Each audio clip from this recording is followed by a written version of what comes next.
Good evening and welcome to NTD News. I'm Stephania Cox. Here are today's top stories. Democrat lawmakers unveil a new reform proposal as protesters call on Washington for action to curb police brutality after George Floyd's death. New York City's mayor says he's planning to cut police department funding. This comes as protesters are calling to defund or abolish police forces. New York City enters phase 1 of reopening today, but it looks like many retailers are holding off on a return to normal for now. The Chinese yuan is on a record-losing streak. International trade down as well, the latest in China's economic troubles. And rural transit systems in the U.S. are in a tough financial situation due to the pandemic. But an action from the White House could be their lifesaver.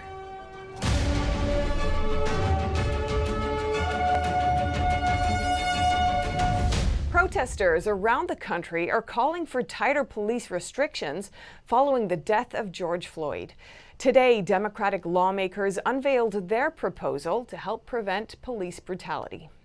Democrat lawmakers from both houses unveiled legislation today in response to recent protests about police violence. True justice can only be achieved with full, comprehensive action. That's what we are doing today. The bill would allow people to sue for damages if they suffer at the hands of police. It would also ban chokeholds, restrict the use of lethal force, and require law enforcement officers to wear body cameras. The legislation does not call for police funding to be cut or abolished. The bill comes 2 weeks after George Floyd's death in police custody, which has sparked widespread protest and debate across the country. Leader McConnell, let's have the debate, not just on TV and Twitter, but on the floor of the United States Senate. A divided nation cannot wait for healing, for solutions.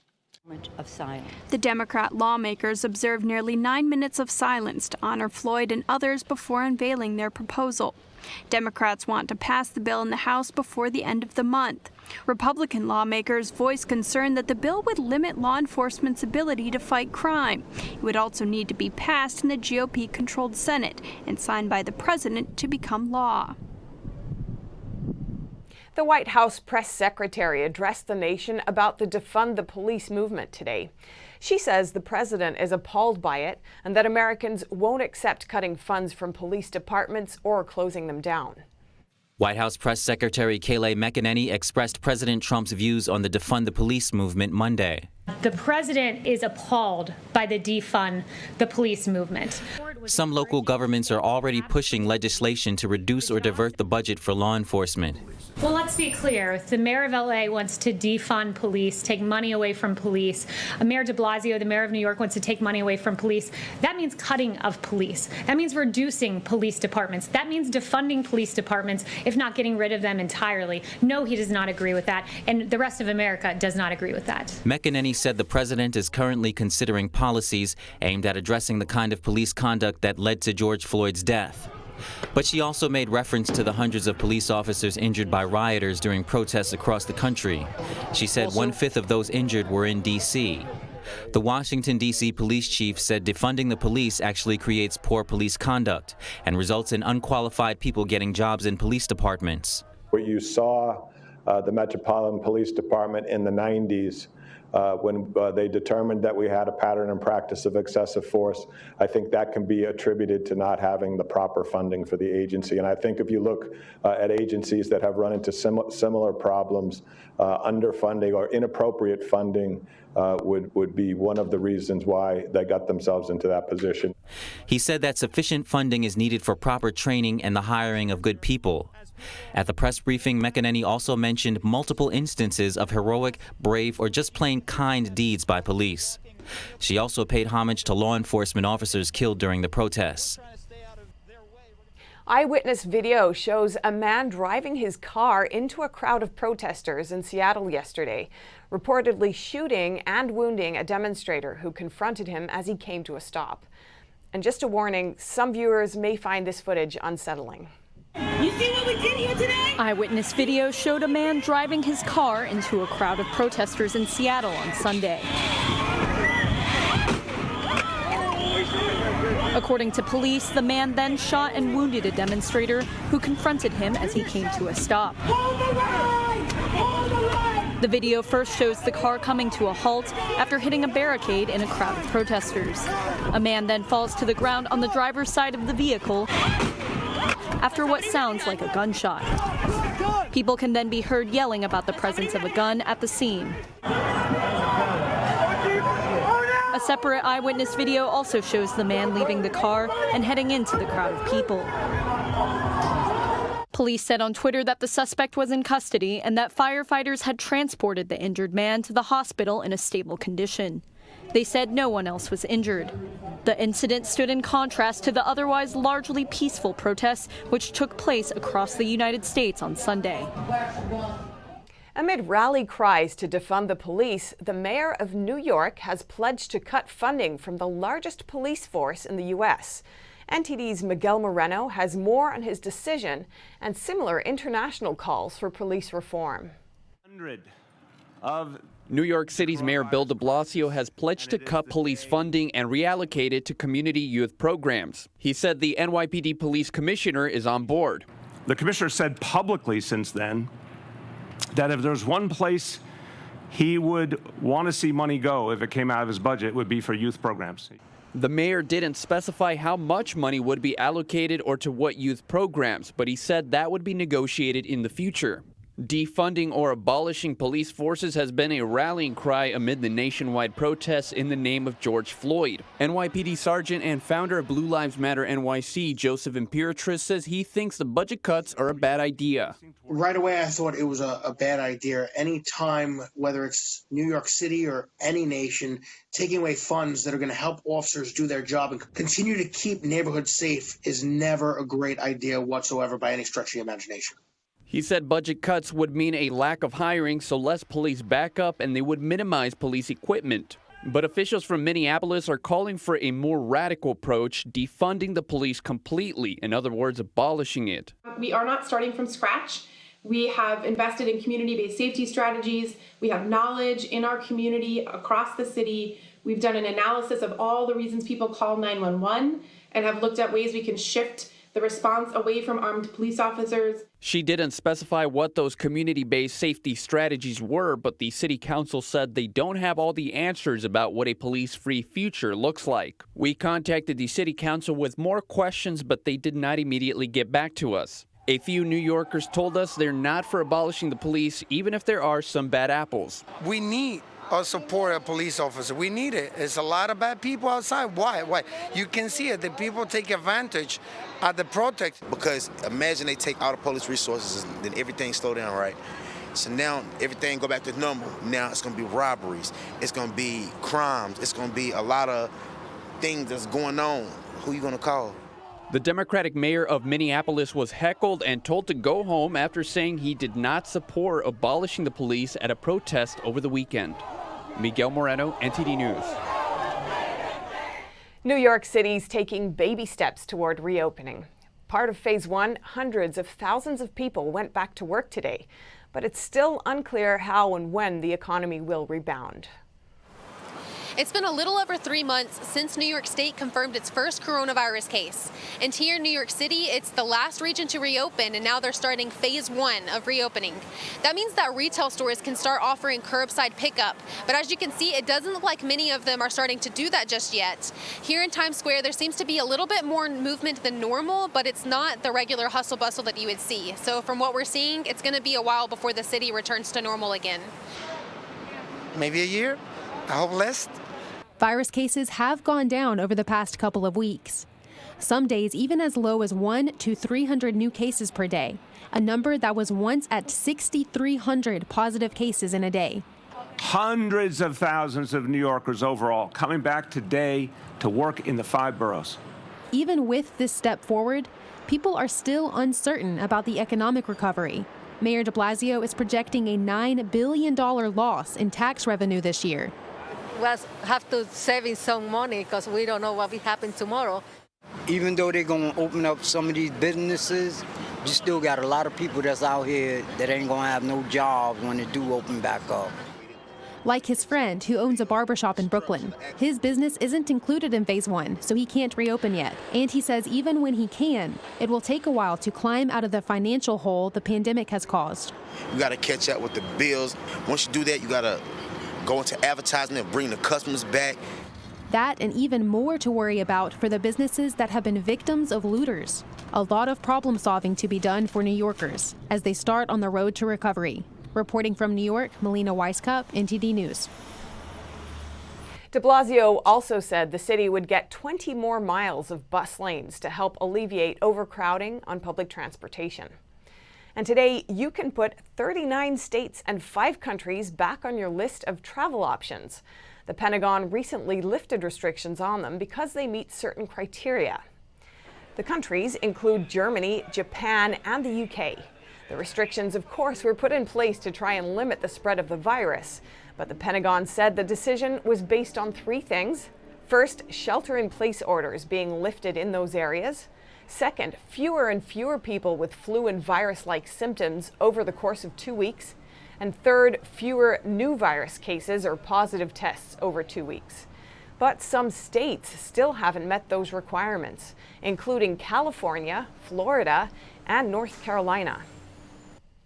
And Germany is still awaiting confirmation from the U.S.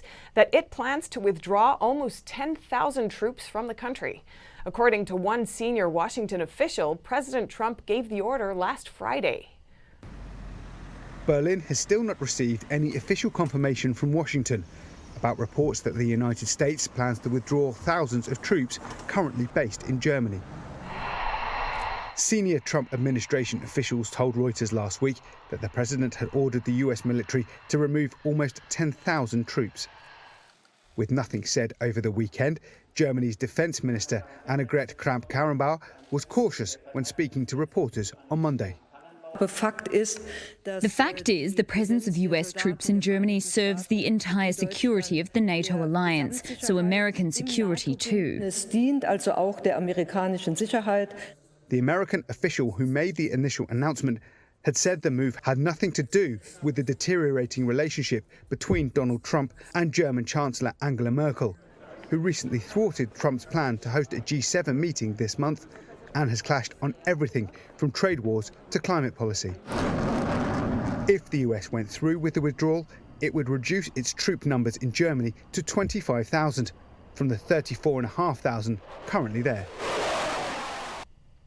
The value of China's currency is sinking. Trade has also taken a hit, with both exports and imports down for May. It's the latest sign of China's economic troubles amid the pandemic. The Chinese yuan is falling fast compared to a basket of other currencies, dropping for a record 16 days straight, the longest run since the basket was created 5 years ago. It's fallen 4% against the euro and the Australian dollar. The yuan has also been falling against the US dollar. In late May, rising tensions with the US contributed to the yuan falling to near its lowest level since 2008's financial crisis. And factors like the Hong Kong protests and the US-China trade deal could send the American dollar soaring again, pushing the yuan even lower. If it continues falling, it'll put major strain on the country's entire economy. Chinese international trade is also weakening. In May, exports fell about 3% and imports plummeted almost 17% compared to last year. It's the biggest drop in 4 years. A large portion of China's workforce are in the export industry, but during the pandemic, international orders have dried up. Official data shows profits at China's industrial firms fell almost 30% between January and April. Coming up, China and the UK battle over 5G, and the US adds new sanctions to Chinese tech giant Huawei.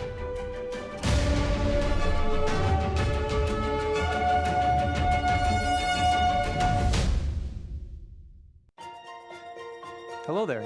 Doesn't it feel like we're moving further away from the very values that our republic was built upon?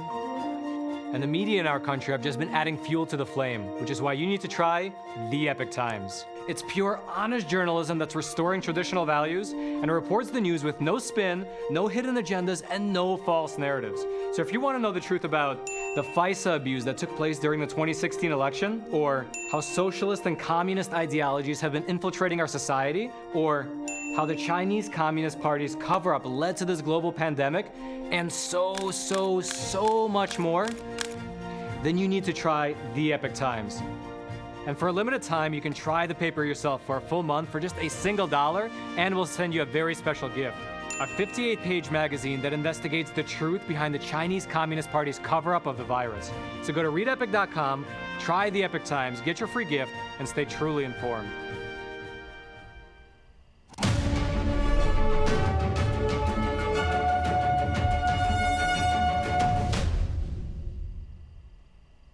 Telecom's giant Huawei now faces another major blow.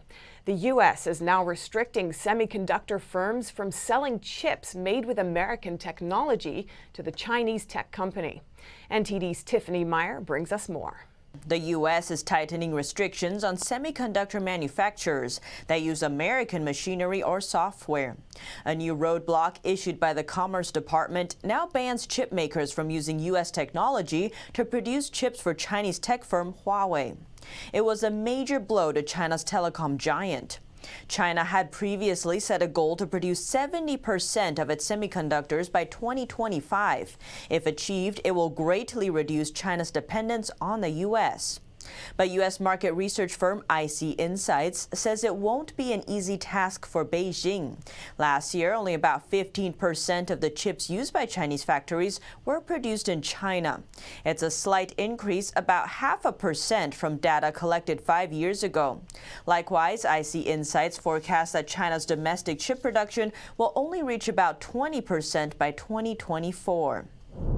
For the first time ever, residents in one Taiwanese city voted to remove their mayor from office last weekend. Over 900,000 voters from one city supported the decision, far surpassing the 575,000 vote requirement. The city has a population of close to 3 million. The result was seemingly motivated by two factors. First, the new former mayor is Beijing-friendly and seeks to build closer ties with China's communist regime.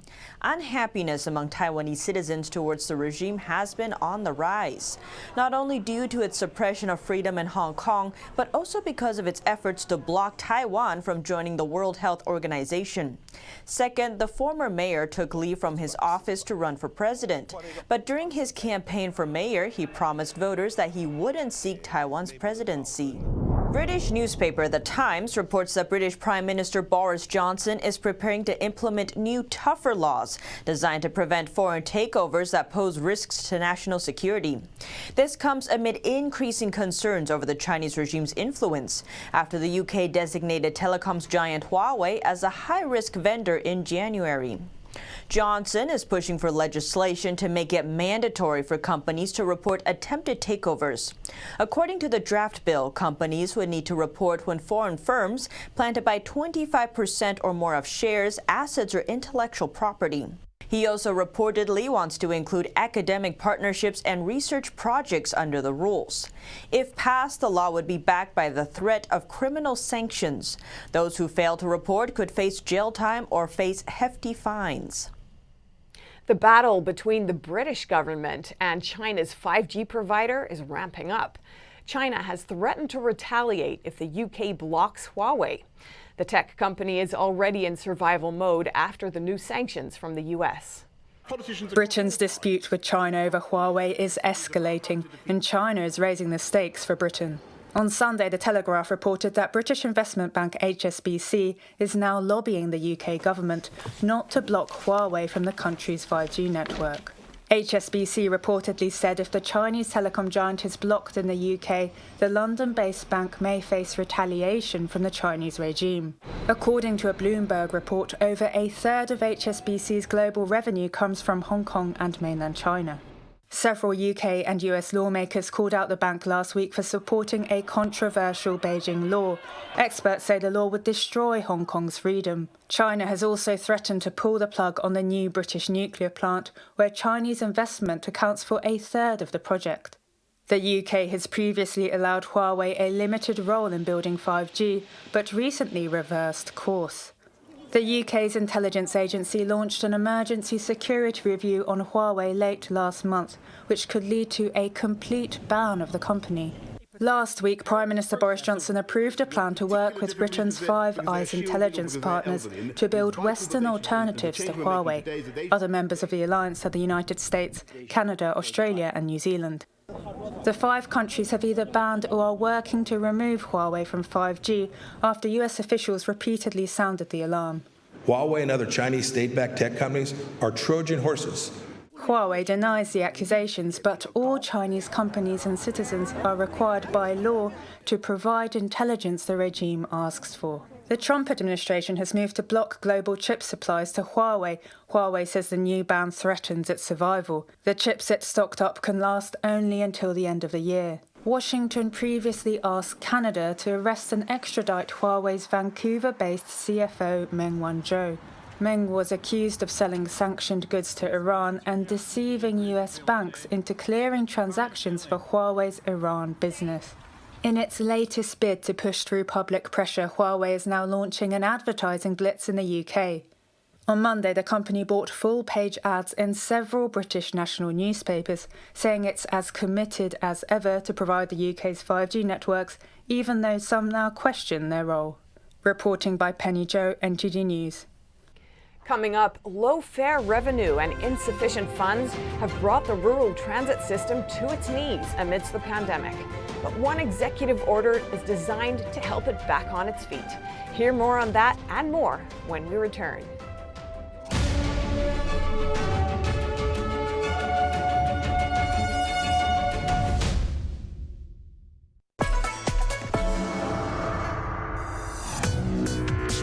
Viewers have described China Uncensored like The Daily Show, but about China. At the beginning, I was super excited when I got 500 views, and now the show's grown to about 500,000 subscribers on YouTube. One episode reached 7.9 million people. I'm a little freaked out that that many people have seen my face. In 5 years, I see China Uncensored as the sole source of edutainment worldwide.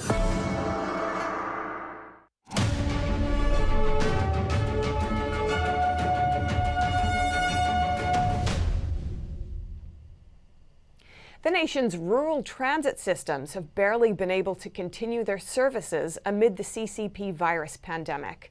Some of them even had to shut down.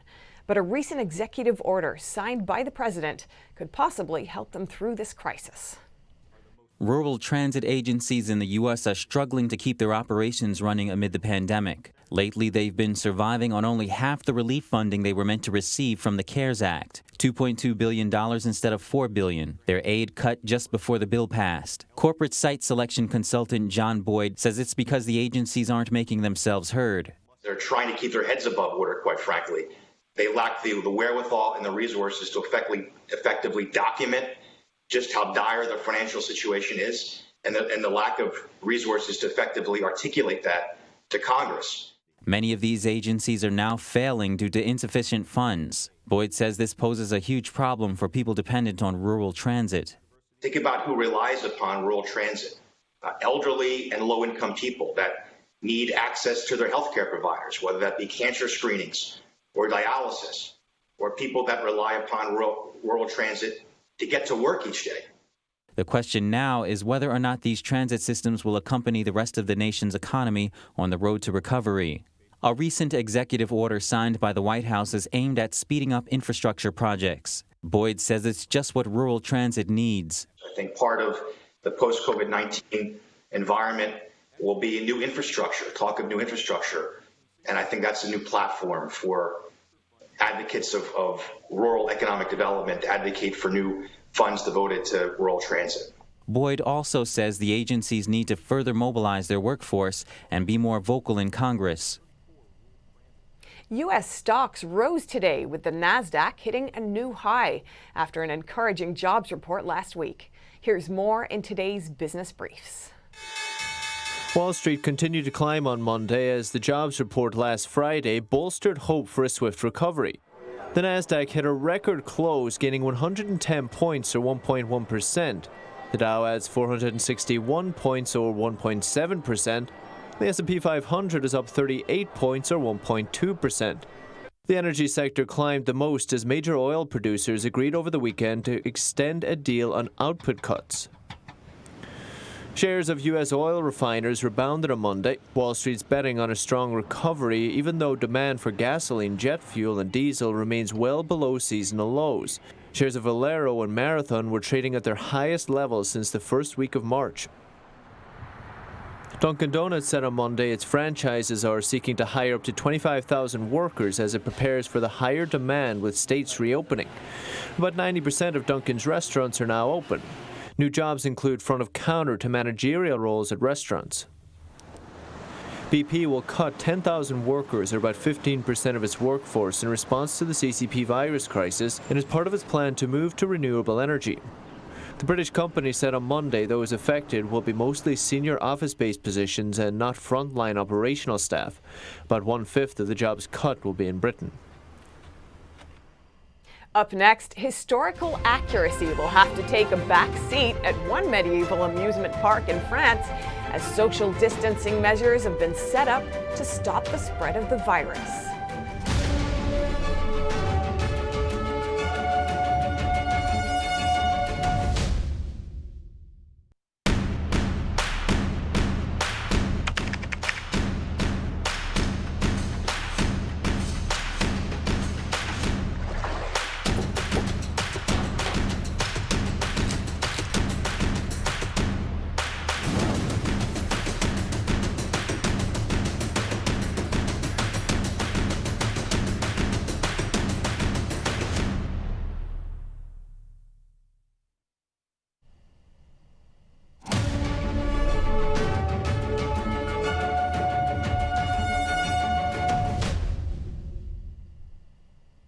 The virus is changing history in more ways than one.